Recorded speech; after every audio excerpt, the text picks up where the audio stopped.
سلامونه ملګرو، راځئ نن درته د وډیګرام سوات د جی ټي روډ نه تر 1.5 کیلومتر کې غازی بابا طرف ته دغه هسپتال پروت دی.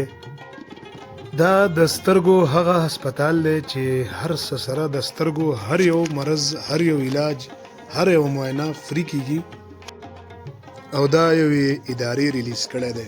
د ډیر وخت نه دا تقریبا په هر ځای کې لري لري وي، په کوړی کې دی، دلته په سوات کې په وډیګرام کې دی او ډیر زیات د صفایي خیال ساتل کیږي.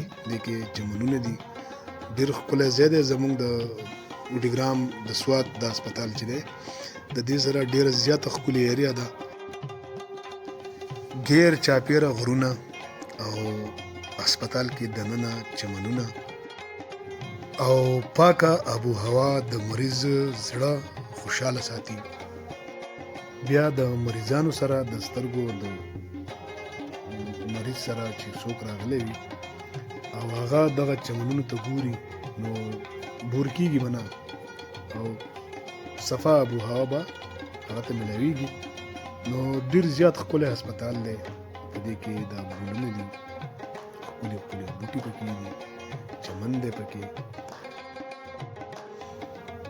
بیا د دې سره سره د ګاډو پارکینګ ځای هم دی او رکشه ورته هم راځي، بوکینګ هم راځي، د کرایه باندې هم راځي لوکل.